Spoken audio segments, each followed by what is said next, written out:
Tomé Abduz. É impressionante como a gente inverte as coisas aqui. Primeiro eu queria dizer, doutora Gabriela Hart, que nós temos muito orgulho da senhora. A senhora representa o povo brasileiro, sim. Está fazendo um trabalho maravilhoso na Operação Lava Jato. Em todos os casos tem participado. Marcelo Bretas, a mesma coisa. Um grande orgulho do povo brasileiro em relação ao senhor. Ministro Sérgio Moro também. Um grande orgulho por tudo que o senhor fez e por toda essa turma maravilhosa que acabou ficando, que são as pessoas que estão cuidando do nosso país. Eu não estou aqui discutindo, tecnicamente, uma decisão tomada por ela, que foi uma decisão técnica, seguindo a lei, seguindo a Constituição. Eu estou discutindo aqui a inversão de valores das leis do nosso Brasil. Vocês se sentem seguros com as leis?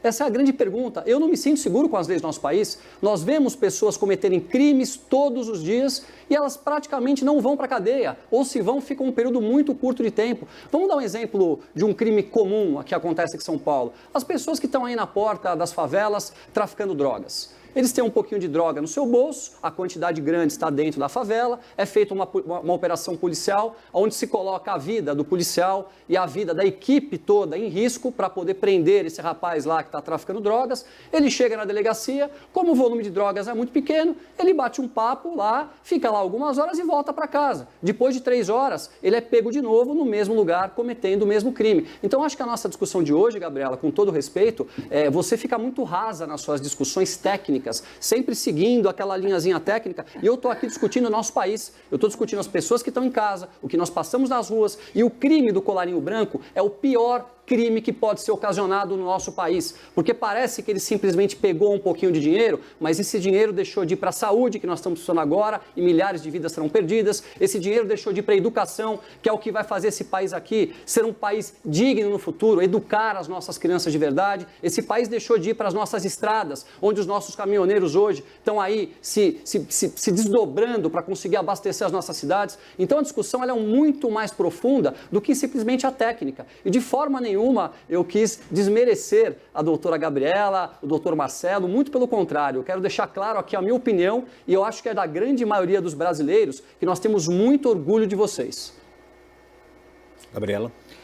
Gotino, não tem exemplo mais claro do que eu falei, de que a gente foge absolutamente do tema, do que a fala recente do Tomé. Tomé, de verdade, acho, enfim, curiosa a sua alegação de que a minha discussão é rasa quando a gente está aqui discutindo uma decisão judicial e você acabou de assumir a sua absoluta incapacidade de discutir em termos técnicos a decisão judicial e o que a gente vê aqui, na verdade, é que você reitera os seus mesmos argumentos toda vez, jogando para a torcida e fazendo, enfim, essa movimentação que eu já falei que mais parece de palanque. Eu queria falar então, já que o Tomé trouxe para a discussão, embora a gente fuja completamente do que está sendo discutido, ele trouxe aí os crimes de drogas, a sua fala também mostra que você não tem absoluto conhecimento, nenhum conhecimento sobre como os crimes de drogas são processados no Brasil, porque você diz que uma pessoa que está ali na favela, e de novo acho que você reitera uma visão um pouco preconceituosa que você já demonstrou outros dias, porque você sempre vincula essa questão da prática de crime com as comunidades mais carentes. Existe tráfico de droga também fora das favelas, tá? Eles são tratados de forma diferente, mas existe também fora das favelas, então sinto muito que você tenha usado esse exemplo das favelas, das comunidades carentes. A gente tem hoje no Brasil um pouco mais de 30% da nossa população carcerária de pessoas presas por crimes relacionados a drogas.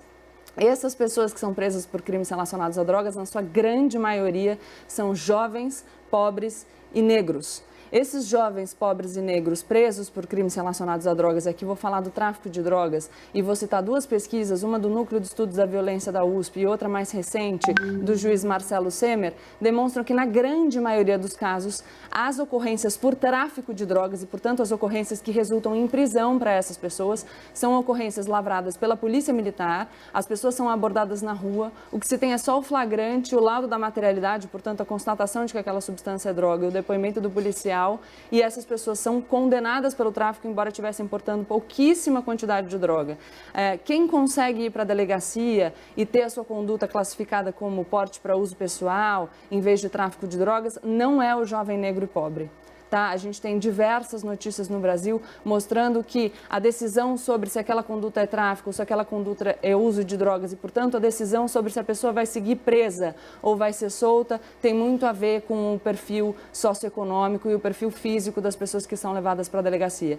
Então, de novo, eu vou reiterar que o nosso tema não é esse, a gente pode discutir, mas eu fico numa posição muito delicada porque eu estou discutindo uma questão seríssima do Brasil, que deve ser discutida com profundidade e alicerçada em dados, com uma pessoa que já mostrou que não tem nenhum conhecimento sobre a realidade que descreve. Essa realidade sobre a qual você fala, sem conhecimento de causa, de orelhada, por achismo e com preconceito, é uma realidade que deve ser analisada com seriedade porque tem impacto na vida de muitos brasileiros que merecem a nossa consideração. Não é porque as pessoas são mais pobres, não é porque as pessoas são mais simples, que elas não devem ser tratadas com respeito e com solidariedade.